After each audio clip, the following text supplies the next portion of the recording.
Hello dear learners, ಈ ವಿಡಿಯೋದಲ್ಲಿ ನಾವು ಜೋಸೆಫ್ ಎಡಿಸನ್ ಅವರು ಬರೆದಿರ್ತಕ್ಕಂತಹ ಜೋಸೆಫ್ ಎಡಿಸನ್ ಇವರು ನಮ್ಮ ಒಂದು ಎಸ್ಸೆಯ ರೈಟರ್ ಆಗಿದ್ದಾರೆ. ಸೊ ಇವರು ಬರೆದಿರ್ತಕ್ಕಂತಹ ಒಂದು ಎಸ್ಸೆ ಯಾವುದಪ್ಪ ಅಂದರೆ ದ ಕ್ಯಾರೆಕ್ಟರ್ ಆಫ್ ವಿಲ್ ವಿಂಬಲ್, ಅಥವಾ ನಾವು ಸಿಂಪಲ್ ಆಗಿ ವಿಲ್ ವಿಂಬಲ್ ಅಂತಲೂ ಕೂಡ ಕರಿಬಹುದಾಗಿದೆ ಈ ಎಸ್ಸೆಯನ್ನು. ಸೊ ಇಂತಹ ಎಸ್ಸೆಯ ಒಂದು ಸಮರಿಯನ್ನು ನಾವಿಲ್ಲಿ ಡಿಸ್ಕಷನ್ ಮಾಡ್ತಾ ಇದ್ದೇವೆ. ನೋಡಿ ಡಿಯರ್ ಲರ್ನರ್ಸ್, ಈ ಒಂದು ಎಸ್ಸೆ ಇರ್ತಕ್ಕಂಥದ್ದು ಯಾವುದ್ರ ಮೇಲೆ ಅಂದರೆ, ಯಾವುದಾದ್ರೂ ಒಂದು ಫ್ಯಾಮಿಲಿಲಿ ಈಗ ಇಬ್ಬರು ಮಕ್ಕಳು ಇರ್ತಾರೆ ಅಂತ ಅಂದ್ಕೊಳ್ಳಿ. ಅದರಲ್ಲಿ ಹಿರಿಯ ಮಗನಿಗೆ ಮನೆಯ ಜವಾಬ್ದಾರಿಯನ್ನೆಲ್ಲ ಕೊಟ್ಟಿರ್ತಾರೆ, ಯಾಕೆಂದರೆ ಅವನು ಮನೆಯ ಹಿರಿಮಗ ಆಗಿದ್ದಾನೆ ಅನ್ನೋ ಒಂದೇ ಒಂದು ಕಾರಣದಿಂದ. ಚಿಕ್ಕ ಮಗ ಎಷ್ಟೇ ಟ್ಯಾಲೆಂಟ್ ಇದ್ದರೂ ಕೂಡ ಮನೆತನದ ಒಂದು ಜವಾಬ್ದಾರಿಯನ್ನು ಹೊತ್ತುಕೊಂಡು ನಿರ್ವಹಣೆ ಮಾಡ್ತಕ್ಕಂಥದ್ದು ಅವನಿಗೆ ಅವಕಾಶ ಸಿಕ್ಕಿರೋದಿಲ್ಲ. ಸೊ ಎಷ್ಟೇ ಟ್ಯಾಲೆಂಟ್ ಇದ್ದರೂ ಕೂಡ ಈ ರೀತಿ ಕೆಲವೊಬ್ಬ ವ್ಯಕ್ತಿಗಳು ಅನೇಕ ಅಪಾರ್ಚುನಿಟಿಗಳನ್ನು ಮಿಸ್ ಮಾಡ್ಕೊಳ್ತಾರೆ. ಅವರು ತುಂಬ ಲೇಜಿ ಆಗಿಬಿಡ್ತಾರೆ, ಐಡಲ್ ಆಗಿರ್ತಕ್ಕಂತಹ ಒಂದು ಜೀವನವನ್ನು ಮಾಡಬೇಕಾಗುತ್ತೆ. ಸೊ ಇಲ್ಲಿ ನಮ್ಮ ಒಂದು ಕ್ಯಾರೆಕ್ಟರ್ ಏನಿದೆನೋ ವಿಲಿಂಬಲ್ ಅಂತಕ್ಕಂಥದ್ದು, ಇದಕ್ಕೆ ಯುರೋಪಿನಲ್ಲಿ ಒಂದು ಜನಗಳ ಪದ್ಧತಿ ಏನಿತ್ತೋ, ಅಂದರೆ ನಮ್ಮ ಭಾರತದಲ್ಲೂ ಕೂಡ ಇಂತಹ ಒಂದು ಸಿಸ್ಟಮನ್ನು ನಾವು ನೋಡಬಹುದಾಗಿದೆ. ಸೊ ಅದೇ ರೀತಿ ಯುರೋಪ್ನಲ್ಲೂ ಕೂಡ ಇಂತಹ ಒಂದು ಸಿಸ್ಟಮ್ ಆಗಿನ ಕಾಲದಲ್ಲಿ ಇತ್ತು. ಅಂದರೆ ಮನೆಯ ಹಿರಿ ಮಗ ಏನಿದ್ನೋ ಅವನೇ ಎಲ್ಲ ಮನೆತನದ ಜವಾಬ್ದಾರಿಯನ್ನು ಹೊತ್ಕೊಂಡು ಮನೆತನವನ್ನು ನಿರ್ವಹಣೆ ಮಾಡ್ತಿದ್ದ. ಸೊ ಇಲ್ಲಿ ವಿಲ್ ವಿಂಬಲ್ ಏನಿದಾನೋ ಅವನಿಗೆ ಅವಕಾಶ ಸಿಕ್ಕಿರೋದಿಲ್ಲ, ಒಬ್ಬ ಐಡಲ್ ಪರ್ಸನ್ ಥರ ಅವನು ಕಾಣಿಸ್ಕೊಳ್ತಾನೆ. ಸೊ ಇದನ್ನೇ ಈ ಒಂದು ಎಸ್ಸೆಯಲ್ಲಿ ನಾವು ನೋಡ್ತಾ ಹೋಗ್ತೇವೆ. ಮೊದಲನೇದಾಗಿ ಈ ಒಂದು ಎಸ್ಸೆಯಲ್ಲಿ ಬರ್ತಕ್ಕಂತಹ ಇಂಪಾರ್ಟೆಂಟ್ ಕ್ಯಾರೆಕ್ಟರ್ಸ್ಗಳನ್ನು ನೋಡೋಣ. ಮೊದಲನೇದು ನೋಡಿ, ರೋಜರ್ ಅಂತಕ್ಕಂತಹ ವ್ಯಕ್ತಿ ಬರ್ತಾನೆ, ಮತ್ತೊಬ್ಬನು ಸ್ಪೆಕ್ಟೇಟರ್ ಆಗಿದ್ದಾನೆ. ನಿಮಗೆಲ್ಲ ಗೊತ್ತಿರ್ಬೋದು, ಜೋಸೆಫ್ ಎಡಿಸನ್ ಅವರು ಈ ಒಂದು ಸ್ಪೆಕ್ಟೇಟರ್ ಅಂತಕ್ಕಂತಹ ತಮ್ಮ ಒಂದು ಎಸ್ಸೆ ಸೀರೀಸಲ್ಲಿ ಭಾಳ ಇಂಪಾರ್ಟೆಂಟ್ ಕ್ಯಾರೆಕ್ಟರ್ ಈ ಒಬ್ಬ ವ್ಯಕ್ತಿ ಆಗಿರ್ತಾನೆ. ಸೊ ಇವರು ಮೊದಲಿಗೆ ನೋಡಿ, ಈ ಒಂದು ಎಸ್ಸೆಯ ಆರಂಭದಲ್ಲಿ ಇವರಿಬ್ಬರು ಮಾತನಾಡ್ತಾ ಕೂತ್ಕೊಂಡಿರ್ತಾರೆ ಅಥವಾ ಏನೋ ಮಾತಾಡ್ತಿರ್ತಾರೆ. ಅಂತಹ ಸಂದರ್ಭದಲ್ಲಿ ಒಬ್ಬ ಮೆಸೆಂಜರ್ ಬರ್ತಾನೆ. ಸೊ ಇದು ಮೂರನೇ ಕ್ಯಾರೆಕ್ಟರ್ ಆಗಿದೆ. ಮೆಸೆಂಜರು ಒಂದು ಫಿಶ್ ಹಿಡ್ಕೊಂಡು ಬರ್ತಾನೆ. ಸೊ ಇದು ಥರ್ಡ್ ಕ್ಯಾರೆಕ್ಟರ್ ಆಗಿರುತ್ತೆ. ಇನ್ನು ನಮಗೆ ಈ ಒಂದು ಎಸ್ಸೆಯ ಮೇನ್ ಕ್ಯಾರೆಕ್ಟರ್ ಬಂದು ಯಾರಪ್ಪ ಅಂದರೆ ವಿಲ್ ವಿಂಬಲ್ ಅಂತಕ್ಕಂತಹ ನಮ್ಮ ವ್ಯಕ್ತಿ ಆಗಿದ್ದಾನೆ. ಸೊ ಇವನ ಬಗ್ಗೆನೇ ಇಡೀ ಸಂಪೂರ್ಣ ಸ್ಟೋರಿ ಅಥವಾ ಈ ಒಂದು ಎಸ್ಸೆ ಇರತಕ್ಕಂಥದ್ದು. ಏನು ರೋಜರ್ ಮತ್ತು ಸ್ಪೆಕ್ಟೇಟರ್ ಇಬ್ಬರು ಮಾತನಾಡ್ತಾ ಕೂತ್ಕೊಂಡಿರ್ತಾರೋ ಅದೇ ಸಮಯದಲ್ಲಿ ವಿಲ್ ವಿಂಬಲ್ ಕೂಡ ಅಲ್ಲಿಗೆ ಬರ್ತಾನೆ. ಸೊ ಅವರ ಮಧ್ಯೆ ಏನು ಡಿಸ್ಕಷನ್ ಆಗುತ್ತೆ ಮತ್ತು ಈ ರೋಜರ್ ಮತ್ತು ಸ್ಪೆಕ್ಟೇಟರ್ ಅವರು ಈ ವಿಲ್ ವಿಂಬಲ್ ಬಗ್ಗೆ ಏನೆಲ್ಲ ಅಭಿಪ್ರಾಯವನ್ನು ವ್ಯಕ್ತಪಡಿಸ್ತಾರೆ, ಇಂತಹ ವಿಷಯಗಳನ್ನು ಈ ಎಸ್ಸೆ ಒಳಗೊಂಡಿದೆ. ಬನ್ನಿ ಈಗ ಇದರ ಸಮರಿಯನ್ನು ಡಿಸ್ಕಷನ್ ಮಾಡ್ತಾ ಹೋಗೋಣ. ಮೊದಲೇ ನೋಡಿ, once the spectator was talking with sir Roger. ಮೊದಲಿಗೆ ಹೇಳಿದಾಗೆ ಸ್ಪೆಕ್ಟೇಟರ್ ಮತ್ತು ರೋಜರ್ ಇಬ್ಬರು ಮಾತನಾಡ್ತಾ ಇರ್ತಾರೆ. That time A country fellow, ಇಲ್ಲಿ ಕಂಟ್ರಿ ಫೆಲೋ ಅಂದರೆ ಬೇರೆ ಯಾರೂ ಅಲ್ಲ, ನಾವೇನು ಮೆಸೆಂಜರ್ ಅಂತ ಇಲ್ಲಿ ಡಿಸ್ಕಷನ್ ಮಾಡಿದ್ದೇವಲ್ವ ಅದೇ ವ್ಯಕ್ತಿ ಆಗಿರ್ತಾನೆ. So messenger came to him. So ಆ ಒಂದು ಸ್ಪೆಕ್ಟೇಟರ್ ಮತ್ತು ರೋಜರ್ ಬಳಿಗೆ ಈ ಒಬ್ಬ ಮೆಸೆಂಜರ್ ಬರ್ತಾ ಇದ್ದಾನೆ with a huge fish which he told him was sent by Mister William Wimble. ಆ ರೋಜರ್ ಬಳಿಗೆ ಬಂದಂತಹ ಈ ಮೆಸೆಂಜರ್ ಏನು ಮಾಡ್ತಾನೆ, ಒಂದು ದೊಡ್ಡದಾಗಿರ್ತಕ್ಕಂಥ ಒಂದು ಫಿಶನ್ನು ಕ್ಯಾರಿ ಮಾಡ್ಕೊಂಡು ಬಂದಿರ್ತಾನೆ. ಅದನ್ನು ವಿಲಿಯಂ ವಿಂಬಲ್ ನಿಮಗೆ ಕೊಡಿ ಅಂಥೇಳಿ ಕೊಟ್ಟಿದ್ದಾನೆ ಅಂತ ಸರ್ ರೋಜರ್ಗೆ ಹೇಳ್ತಾ ಆ ಫಿಶನ್ನು ಕೊಡ್ತಾನೆ. Who had caught it that morning. ಇಂದು ಬೆಳಗ್ಗೆ ಆ ವಿಲಿಯಂ ವಿಂಬಲ್ ಈ ಒಂದು ಫಿಶನ್ನು ಹಿಡಿದಿದ್ದಾನೆ, ತಗೊಳ್ಳಿ ಅಂತ ಕೊಡ್ತಾ ಇದ್ದಾನೆ. Mister Wimble also sent a letter to sir Roger. ಆ ಫಿಶ್ ಜೊತೆಗೆ ಒಂದು ಲೆಟರನ್ನು ಕೂಡ ಆ ಮೆಸೆಂಜರ್ ಕೈಲಿ ವಿಲ್ ವಿಂಬಲ್ ಕಳಿಸಿಕೊಟ್ಟಿರ್ತಾನೆ. In which he requested him to accept this fish. Yes, ಆ ಒಂದು ಫಿಶನ್ನು ಆಕ್ಸೆಪ್ಟ್ ಮಾಡ್ಕೊಳ್ಳಿ ಅಂತ ಆ ಲೆಟರ್ ಒಳಗಡೆ ಬರೆದಿರ್ತಾನೆ. ಅದರ ಜೊತೆಗೆ also expressed the hope of coming to him soon. ನಿಮ್ಮ ಮನೆಗೆ ಸದ್ಯದಲ್ಲೇ ನಾನು ಬರೋನಿದ್ದೇನೆ ಅಂತಕ್ಕಂತಹ ವಿಷಯವನ್ನು ಕೂಡ ಅದರಲ್ಲಿ ಮೆನ್ಷನ್ ಮಾಡಿರ್ತಾನೆ.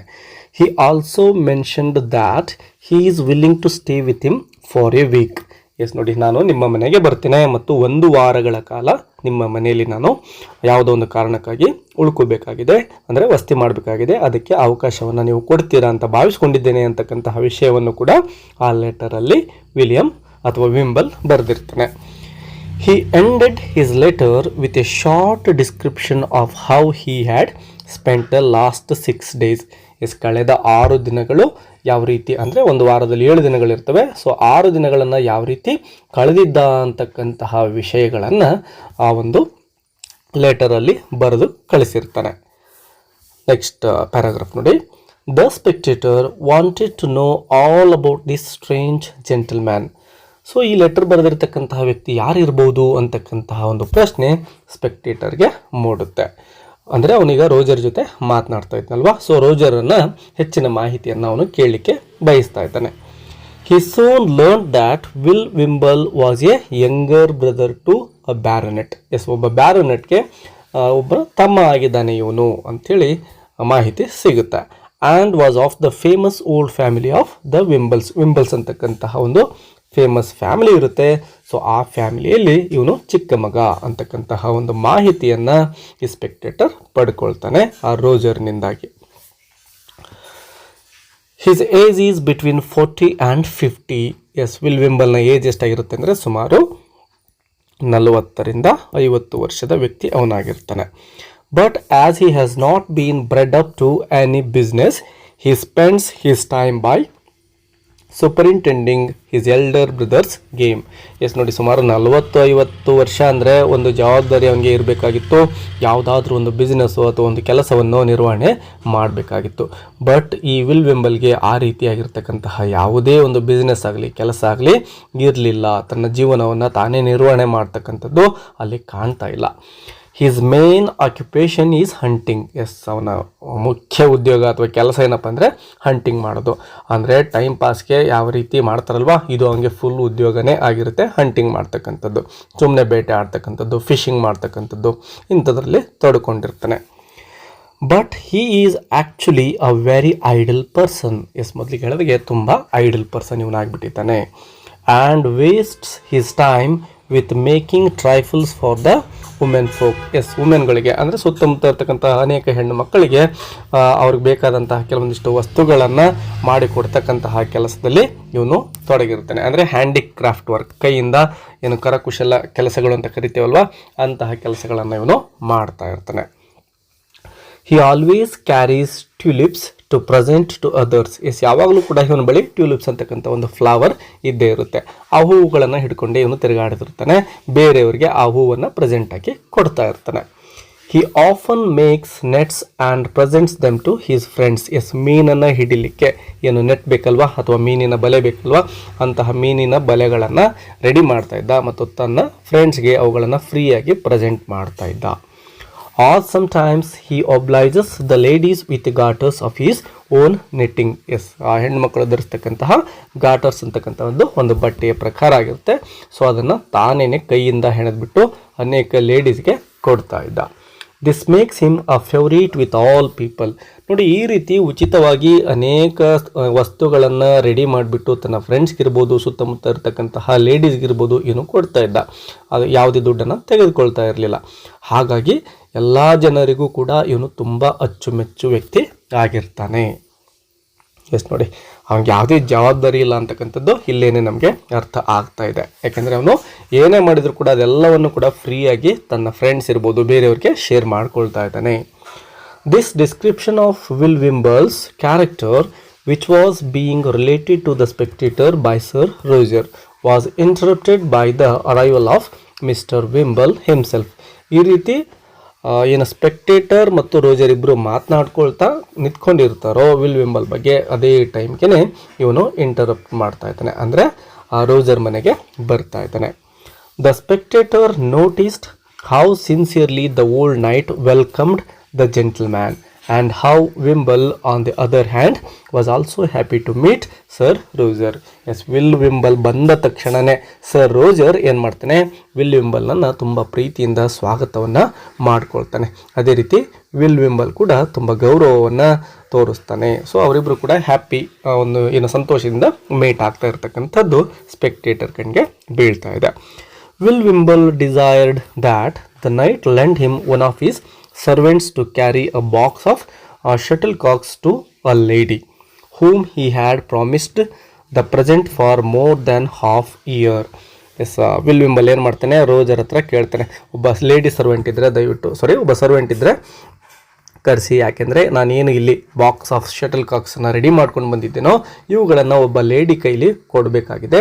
ಸೊ ಒಬ್ಬ ಸರ್ವೆಂಟ್ ಕರೆಸಿ ದಯವಿಟ್ಟು ಅವನು ತೆಗೆದುಕೊಂಡು ಹೋಗಿ ಆ ಲೇಡಿಗೆ ಕೊಡಲಿ. ಸುಮಾರು 1.5 ವರ್ಷದಿಂದ ನಾನು ಪ್ರಾಮಿಸ್ ಮಾಡಿದ್ದೇನೆ ಇವುಗಳನ್ನು ಕೊಡ್ತೇನೆ ಅಂಥೇಳಿ ಅಂತಕ್ಕಂಥದ್ದನ್ನು ವಿಲ್ ವಿಂಬಲ್ ಹೇಳ್ತಾ ಇದ್ದಾನೆ. ಸೊ ಈಗಲೂ ಕೂಡ ಅವನು ಒಂದು ಹೆಲ್ಪ್ ಮಾಡಲಿಕ್ಕೆ ಅಂತಲೇ ಬಂದಿದ್ದಾನೆ. ಆ ಶಟಲ್ ಕಾಕ್ಸ್ಗಳನ್ನು ಒಬ್ಬ ಲೇಡಿಗೆ ಕಳಿಸ್ಕೊಡ್ತಕ್ಕಂಥ ಕೆಲಸವನ್ನು ಕೂಡ ಈಗ ನಾವಿಲ್ಲಿ ಗಮನಿಸ್ತಾ ಇದ್ದೇವೆ. ಇನ್ನು ನೆಕ್ಸ್ಟ್ ನೋಡಿ, Will soon informed the spectator of his recent adventures in hunting and they appealed to the spectator. ಇತ್ತೀಚೆಗೆ ಏನು ಅವನು ಹಂಟಿಂಗ್ ಹೋಗಿರ್ತಾನೋ ಆ ಒಂದು ಹಂಟಿಂಗಿಗೆ ಸಂಬಂಧಪಟ್ಟಂತೆ ಕೆಲವೊಂದು ವಿಷಯಗಳನ್ನು ವಿಲ್ ವಿಂಬಲ್ ಏನು ಮಾಡ್ತಾನೆ, ಸ್ಪೆಕ್ಟೇಟರ್ ಏನಿರ್ತಾರೋ ರೋಜರ್ ಜೊತೆ ಅವ್ರ ಜೊತೆ ಶೇರ್ ಮಾಡ್ಕೊಳ್ತಾನೆ. ಮತ್ತು ಅವನು ಹೇಳ್ತಕ್ಕಂತಹ ಒಂದು ನರೇಟಿಂಗ್ ಸ್ಟೈಲ್ ನಮ್ಮ ಸ್ಪೆಕ್ಟೇಟರ್ಗೆ ತುಂಬಾ ಖುಷಿ ಕೊಡುತ್ತೆ. ಅಂದರೆ ತುಂಬ ಅಟ್ರಾಕ್ಟಿವ್ ಆಗಿ ಅವನು ಮಾತನಾಡ್ತಾ ಇದ್ದ. Next, soon they all went to have their dinner is.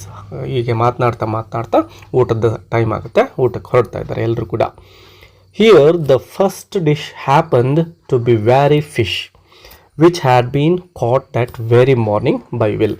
S, ಅವರ ಊಟದ ಮೊದಲನೇ ಭಾಗ ಏನಾಗಿತ್ತಪ್ಪ ಅಂದರೆ, ಏನು ವಿಲ್ ವಿಂಬಲ್ ಅವತ್ತಿನ ದಿನ ಮೀನನ್ನು ಹಿಡ್ಕೊಂಡು ಬಂದಿದ್ನಲ್ವ, ಅದೇ ಮೀನನ್ನು ಫ್ರೈ ಮಾಡಿರ್ತಾರೆ, ಅದನ್ನೇ ಈಗ ತಿಂತಾ ಇದ್ದಾರೆ.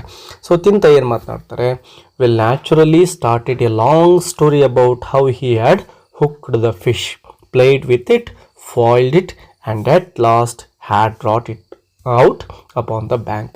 ಎಸ್, ವಿಲ್ ವಿಂಬಲ್ ಆ ಒಂದು ಮೀನನ್ನು ಏನು ತಿಂತಾ ಇದ್ದಾರೋ ಆ ಮೀನನ್ನು ಯಾವ ರೀತಿ ಕ್ಯಾಚ್ ಮಾಡ್ದ, ಮತ್ತು ಅದನ್ನು ಕ್ಯಾಚ್ ಮಾಡೋದಕ್ಕಿಂತ ಮೊದಲು ಯಾವ ರೀತಿ ಆಟ ಆಡ್ತಾ ಇದ್ದ ಆ ಮೀನ್ ಜೊತೆ, ಮತ್ತು ಯಾವ ರೀತಿ ಕೊನೆಗೆ ಅದನ್ನು ಮೇಲೆ ಎತ್ತಿ ಆ ನೀರಿನಿಂದ ಆಚೆ ಎತ್ಕೊಂಡು ತಂದಿದ್ದ ಅಂತಕ್ಕಂಥ ಎಲ್ಲ ಡೀಟೇಲ್ ಸ್ಟೋರಿಯನ್ನು ವಿಲ್ ವಿಂಬಲ್ ಅಲ್ಲಿ ಹೇಳ್ತಾ ಹೋಗ್ತಾನೆ ಊಟ ಮಾಡ್ತಾ. The next dish of wild foul also furnished will with an interesting subject for conversation for the rest of the dinner. Yes, ಆ ಫಿಶ್ ತಿಂದಮೇಲೆ ಮತ್ತೆ ಬೇರೆ ಊಟವನ್ನು ಕೂಡ ಮುಂದುವರಿಸ್ತಾ ಇದ್ದಾರೆ ಅವರು. ಆಗಲೂ ಕೂಡ ವಿಲ್ ವಿಂಬಲ್ ಅನೇಕ ವಿಷಯಗಳನ್ನು ಅಲ್ಲಿ ಕಾನ್ವರ್ಜೇಷನಲ್ಲಿ ಬಳಸ್ತಾ ಇದ್ದಾನೆ. ಸೊ ಇಂಟ್ರೆಸ್ಟಿಂಗ್ ಆಗಿರ್ತಕ್ಕಂತಹ ವಿಷಯಗಳನ್ನು ಚರ್ಚೆ ಮಾಡ್ತಾ ಹೋಗ್ತಾನೆ. After dinner, when the spectator retired to his room, he mused upon the character of William. Yes, ಊಟ ಏನೋ ಮುಗಿಯುತ್ತೆ. ಊಟ ಮುಗಿದ ಮೇಲೆ ಆ ಸ್ಪೆಕ್ಟೇಟರ್ ರೆಸ್ಟ್ ಮಾಡಲಿಕ್ಕೆ ಅಂತೇಳಿ ತನ್ನ ರೂಮ್ಗೆ ಹೋಗ್ತಾ ಇದ್ದಾನೆ. ಆ ಸಂದರ್ಭದಲ್ಲಿ ಈ ವಿಲ್ ವಿಂಬಲ್ನ ಬಗ್ಗೆ ಸ್ಪೆಕ್ಟೇಟರ್ಲಿ ಕೆಲವೊಂದಿಷ್ಟು ವಿಷಯಗಳು ಚಿಂತೆಗೆ ಕಾರಣ ಆಗ್ತವೆ. ಅಂದರೆ ವಿಲ್ ವಿಂಬಲ್ನ ಒಂದು ಜೀವನದ ಬಗ್ಗೆ ಆ ಸ್ಪೆಕ್ಟೇಟರ್ ವಿಚಾರ ಮಾಡ್ತಾ ಹೋಗ್ತಾನೆ. ಇವನ ಕುರಿತು ಅವನಿಗೆ ಅಯ್ಯೋ ಪಾಪ ಅಂತ ಅನ್ನಿಸ್ತಾ ಇದೆ. He felt pity for this gentlemen. Yes, ಆ ವ್ಯಕ್ತಿಯನ್ನು ಅಂದರೆ ವಿಲ್ ವಿಂಬಲ್ನನ್ನು ನೋಡಿ ಸ್ಪೆಕ್ಟೇಟರ್ಗೆ ಒಂದು ಕರುಣೆ ಮೂಡ್ತಾ ಇದೆ. He felt that his good heart and his busy hands were wasting on these petty jobs. Yes, useless ಆಗಿರ್ತಕ್ಕಂತಹ ಕೆಲಸಗಳನ್ನು ಈ ವ್ಯಕ್ತಿ ಮಾಡ್ತಾ ಇದ್ದಾನೆ. ತುಂಬ ಒಳ್ಳೆಯ ವ್ಯಕ್ತಿ ಇವನಾಗಿದ್ದಾನೆ, ಬಟ್ ಐಡಲ್ ಆಗಿದ್ದಾನೆ. ಅವನೇನು ಬ್ಯುಸಿ ಇದ್ದಾನೋ ಆ ಎಲ್ಲ ಕೆಲಸಗಳು ಸುಮ್ಮನೆ ವೇಸ್ಟ್ ಆಗ್ತಾ ಇವೆ. ಅವನು ಉಪಯುಕ್ತ ಆಗಿರ್ತಕ್ಕಂತಹ ಕೆಲಸವನ್ನು ಏನು ಮಾಡ್ತಾ ಇಲ್ವಲ್ಲ ಅಂತಕ್ಕಂಥದ್ದು ಸ್ಪೆಕ್ಟೇಟರ್ಗೆ ಸ್ವಲ್ಪ ಬೇಸರವನ್ನು ಉಂಟು ಮಾಡ್ತಾ ಇದೆ. If he had attempted any occupation he could have raised his fortune in another station of life. Yes, ಈ ರೀತಿ ಉಪಯೋಗ ಇಲ್ಲದಿರ್ತಕ್ಕಂತಹ ಕೆಲಸಗಳನ್ನು ಮಾಡೋ ಬದಲಿಗೆ ಯಾವುದಾದ್ರೂ ಯೂಸ್ಫುಲ್ ಆಗಿರ್ತಕ್ಕಂತಹ ಕೆಲಸವನ್ನು ಮಾಡಿದರೆ ಅಪಾರ ಪ್ರಮಾಣದ ಒಂದು ಸಕ್ಸಸ್ಫುಲ್ ವ್ಯಕ್ತಿ ಇವನಾಗ್ತಾ ಇದ್ದ, ಒಂದು ಜೀವನ ಒಂದು ಸೆಟ್ಲ್ ಆಗಿರ್ತಾ ಇತ್ತು ಅಂತಕ್ಕಂಥದ್ದು ಸ್ಪೆಕ್ಟೇಟರ್ ಅವರ ಅಭಿಪ್ರಾಯ ಇಲ್ಲಿ ಆಗಿದೆ. His services then would have been more beneficial. Yes, ಈ ರೀತಿ ಅವನೇನೀಗ ಒಂದು ಸಮಾಜ ಸೇವೆ ರೀತಿಯಲ್ಲಿ ವರ್ಕ್ ಮಾಡ್ತಾ ಇದ್ದಾನೋ ಅದಕ್ಕಿನ್ನೂ ಹೆಚ್ಚಿನ ಅರ್ಥ ಇರ್ತಾ ಇತ್ತು. ಇವನು ನಿಜವಾಗ್ಲೂ ಸ್ವಲ್ಪ ತನ್ನ ಬಗ್ಗೆನೂ ಕೂಡ ಕಾಳಜಿ ವಹಿಸಿದ್ರೆ ಅಥವಾ ಒಂದು ಒಳ್ಳೆಯ ಕೆಲಸದಲ್ಲಿ ತೊಡಗಿದ್ರೆ ಅಂತಕ್ಕಂಥದ್ದು ಸ್ಪೆಕ್ಟೇಟರ್ ಅವರು ಥಿಂಕ್ ಮಾಡ್ತಿದ್ದಾರೆ. ನೆಕ್ಸ್ಟ್ ನೋಡಿ, he considers Will as a responsible man but he is without a job on his own. Yes, ಈ ವಿಲ್ ವಿಂಬಲ್ ಇದ್ದಾನೆ, ತುಂಬ ರೆಸ್ಪಾನ್ಸಿಬಲ್ ಅವನಾಗಿದ್ದಾನೆ, ಬಟ್ ತನ್ನ ಒಂದು ಉದ್ಯೋಗದ ಕೆಲಸ ಅಂದರೆ ಅವನ ಕೆಲಸ ಏನಿರುತ್ತೋ ಅದರ ಬಗ್ಗೆ ಇವನಿಗೆ ಕಾಳಜಿ ಇಲ್ಲ. ಯಾವುದೇ ಕೆಲಸವನ್ನು ಕೂಡ ಇವನು ಮಾಡ್ತಾ ಇಲ್ಲ. It has been a practice in Europe that the elder brothers take care of the business. Yes, ಮೊದಲಿಗೆ ಹೇಳಿದಾಗ ಯುರೋಪಲ್ಲಿ ಮನೆಯ ಹಿರಿಯ ವ್ಯಕ್ತಿ ಏನಿರ್ತಾನೋ, ಅಂದರೆ ಇಬ್ಬರು ಅಣ್ಣ ತಮ್ಮ ಇದ್ದಾರೆ ಅಂದರೆ ಅದರಲ್ಲಿ ಅಣ್ಣ ಆಗಿರ್ತಕ್ಕಂಥವನೇ ಮನೆಯ ಜವಾಬ್ದಾರಿ ಮತ್ತು ಆ ಒಂದು ಬಿಸ್ನೆಸ್ ಏನಿತ್ತೋ ಮನೆತಂದು ಅದನ್ನು ಮುನ್ನಡೆಸ್ಕೊಂಡು ಹೋಗ್ತಾ ಇದ್ದ. And the younger ones are left for the family. ಎಷ್ಟು ಚಿಕ್ಕವನಿದ್ದಾನೋ ಮನೇಲಿ ಹಾಗೆ ಉಳ್ಕೊಂಡು ಬಿಡ್ತಾ ಇದ್ದ, ಮನೆಯ ಕೆಲಸಗಳನ್ನು ಮಾಡಿಕೊಂಡು ಅವನು ಉದ್ಯೋಗದಲ್ಲಿ ತೊಡಗಿಕೊಳ್ತಾ ಇರಲಿಲ್ಲ. Still does not like this. Yes, ಇಲ್ಲಿ ಏನು ರಿಚರ್ಡ್ ಸ್ಟೀಲ್ ಮತ್ತು ನಮ್ಮ ಜೋಸೆಫ್ ಎಡಿಸನ್ ಇಬ್ಬರು ಕೂಡ ಬರೆದಿದ್ದಾರಲ್ವ. ಸೊ ಇಲ್ಲಿ ನಾವು ಸ್ಟೀಲ್ ಇರತಕ್ಕಂಥದ್ದನ್ನು ಸ್ಪೆಕ್ಟೇಟರ್ ಅಂತ ಓದ್ಕೊಳ್ಳೋಣ. ಸೊ ಅವ್ರಿಗೆ ಇದು ಇಷ್ಟ ಆಗ್ತಾ ಇಲ್ಲ. If Will had been into the field of commerce he would have been shined. Yes, ಒಂದು ವೇಳೆ ಅವನು ಯಾವುದಾದ್ರೂ ಬಿಸ್ನೆಸ್, ಕಾಮರ್ಸ್ ಅಂದರೆ ಇಲ್ಲಿ ಬಿಸ್ನೆಸ್ ಅಂತ ಅರ್ಥ ಮಾಡ್ಕೊಳ್ಳೋಣ, ಯಾವುದಾದ್ರೂ ಒಂದು ಬಿಸ್ನೆಸ್ಸಲ್ಲಿ ಇದ್ದಿದ್ರೆ ಅವನು ಶೈನ್ ಅಂದರೆ ಯಶಸ್ಸು ಪಡಿತಾ ಇದ್ದ ಅಂತ. The spectator thinks that Will was quite well qualified for trade and commerce. Yes, ಈ ವ್ಯಕ್ತಿ ಒಬ್ಬ ಬಿಸ್ನೆಸ್ ಮ್ಯಾನ್ ಆಗಿದ್ದರೆ, ಯಾಕಂದರೆ ಇವನಿಗೆ ಆಲ್ರೆಡಿ ಒಂದು ಟ್ರೇಡ್ ಕ್ವಾಲಿಟೀಸ್ ಕಾಣ್ತಾ ಇದೆ, ಒಂದು ಉದ್ಯೋಗ ಅಂದರೆ ವ್ಯಾಪಾರ ಮಾಡ್ತಕ್ಕಂತಹ ಸ್ಕಿಲ್ಸ್ ಇವನ ಹತ್ರ ಇದ್ದಾವೆ. ಸೊ ಇವನೇನಾದರೂ ಟ್ರೇಡ್ ಅಥವಾ ಕಾಮರ್ಸಲ್ಲಿ ತೊಡಗಿಕೊಂಡಿದ್ದರೆ ಖಂಡಿತ ಇವನೊಬ್ಬ ಸಕ್ಸಸ್ಫುಲ್ ಆಗಿರ್ತಕ್ಕಂತಹ ವ್ಯಕ್ತಿ ಆಗ್ತಾ ಇದ್ದ ಅಂತಕ್ಕಂಥದ್ದನ್ನು ಸ್ಪೆಕ್ಟೇಟರ್ ಇಲ್ಲಿ ಥಿಂಕ್ ಮಾಡ್ತಾ ಇದ್ದಾರೆ. The character of Will Wimble has been described wonderfully. Yes, ಈ ಒಂದು ಎಸ್ಸೆಯಲ್ಲಿ ಈ ಕ್ಯಾರೆಕ್ಟರ್ ವಿಲ್ ವಿಂಬಲ್ ಕ್ಯಾರೆಕ್ಟರ್ ಏನಿದೆಯೋ ತುಂಬಾ ಅದ್ಭುತವಾಗಿ ಮೂಡಿ ಬಂದಿದೆ. ಡಿಯರ್ ಲರ್ನರ್ಸ್, ನೋಡಿ ಇದೇ ರೀತಿ ನಾವು ಇಂಗ್ಲೀಷ್ ಲಿಟ್ರೇಚರ್ಗೆ ಸಂಬಂಧಪಟ್ಟಂತೆ ಅನೇಕ ಲೆಸನ್ಸ್ಗಳಿರ್ಬೋದು, ಪೋಯಮ್ ಇರ್ಬೋದು ಈ ಚಾನಲ್ನಲ್ಲಿ ಅಪ್ಲೋಡ್ ಮಾಡಲಾಗ್ತಾ ಇದೆ. ಸೊ ನೀವು ಅವುಗಳನ್ನು ಈಸಿಯಾಗಿ ಕಲಿಬೇಕು ಅಂದರೆ ಚಾನಲನ್ನು ಸಬ್ಸ್ಕ್ರೈಬ್ ಮಾಡ್ಕೊಳ್ಳೋದನ್ನು ಮರಿಬೇಡಿ ಮತ್ತು ಬೆಲ್ ಐಕಾನ್ ಕೂಡ ಒತ್ತಬೇಕಾಗುತ್ತೆ ಮತ್ತು ವಿಡಿಯೋಗಳಿಗೆ ಲೈಕ್ ಕೊಡೋದನ್ನು ಕೂಡ ನೀವು ಮರಿಬೇಡಿ. ಮತ್ತು ಇನ್ನೂ ಎಕ್ಸ್ಟ್ರಾ ಕಲಿಬೇಕಪ್ಪ ಅಂದರೆ ನೋಟ್ಸ್ ಎಲ್ಲ ಬೇಕು ಅಂದರೆ ಈ ಚಾನಲನ್ನು ಜಾಯಿನ್ ಆಗಿ, ಅದೊಂದು ಸಜೆಷನ್ ಆಗಿದೆ. ಎಸ್, ನೋಡಿ, it is faithful to life. Yes, we can feel the ideal surroundings of a son of the gentry. There are possibilities in him. Yes, ವ್ಯಕ್ತಿ ಏನೋ ಇವನಿದ್ದಾನೋ ವಿಲ್ ವಿಂಬಲ್, ಅವನು ಏನಾದರೂ ಮಾಡಿ ಜೀವನದಲ್ಲಿ ಸಕ್ಸಸ್ಫುಲ್ ಆಗಬೇಕು ಅಂತಕ್ಕಂತಹ ಒಂದು ಬಯಕೆ ನಮ್ಮ ಒಂದು ಸ್ಪೆಕ್ಟೇಟರಲ್ಲಿ ಕಾಣಿಸ್ತಾ ಇದೆ. ಬಟ್ ಇಂಗ್ಲೆಂಡಲ್ಲಿ ಆ ರೀತಿಯ ವ್ಯವಸ್ಥೆ ಇರಲಿಲ್ಲ ಅಂತಕ್ಕಂಥದ್ದು ನೋವಿನ ಸಂಗತಿ ಇಲ್ಲಿ ಆಗಿದೆ. But he has no chance to put them into use. ಎಷ್ಟೇ ಟ್ಯಾಲೆಂಟ್ ಇದ್ದರೂ ಕೂಡ, ಎಷ್ಟೇ ಬ್ರಿಲಿಯಂಟ್ ಇದ್ದರೂ ಕೂಡ ಏನು ಲೇಜಿಗಳಾಗಿಬಿಟ್ರೆ ಯೂಸ್ ಆಗೋದಿಲ್ಲ. This is the tragedy of Will Wimble. Yes, Will Wimble ಕೂಡ ಅದೇ ರೀತಿ ಆಗಿಬಿಟ್ಟಿದ್ದಾನೆ. ಎಸ್ ಡಿಯರ್ ಸ್ಟೂಡೆಂಟ್ಸ್, ಮತ್ತೆ ಸಿಗೋಣ. ಮತ್ತು ಈ ವಿಡಿಯೋದ ಬಗ್ಗೆ ನಿಮ್ಮ ಅಭಿಪ್ರಾಯವನ್ನು ಕಮೆಂಟ್ ಬಾಕ್ಸಲ್ಲಿ ಕಮೆಂಟ್ ಮಾಡೋದನ್ನು ಮರಿಬೇಡಿ. ಮತ್ತು ಯಾವುದಾದ್ರೂ ಲೆಸನ್ ನಿಮಗೆ ಬೇಕು ಅಂದರೆ ಅಥವಾ ಸಮರಿ ಬೇಕು ಅಂದರೆ, ಪೋಯಮ್ನ ಸಮರಿ ಬೇಕು ಅಂದರೆ ಅವುಗಳ ಟೈಟಲನ್ನು ಅಂದರೆ ಎಕ್ಸಾಕ್ಟ್ ಟೈಟಲನ್ನು ನೀವು ಮೆನ್ಷನ್ ಮಾಡಿದ್ದೆ ಆದರೆ ಕಮೆಂಟ್ ಬಾಕ್ಸಲ್ಲಿ ಮುಂದಿನ ದಿನಗಳಲ್ಲಿ ಅದಕ್ಕೆ ಸಂಬಂಧಪಟ್ಟಂತೆ ನಿಮಗೆ ವಿಡಿಯೋಗಳನ್ನು ಮಾಡಿ ಅಪ್ಲೋಡ್ ಮಾಡಲಾಗುತ್ತೆ. ಎಸ್, ಮತ್ತೆ ಸಿಗೋಣ. Take care, keep learning. Bye ಬಾಯ್.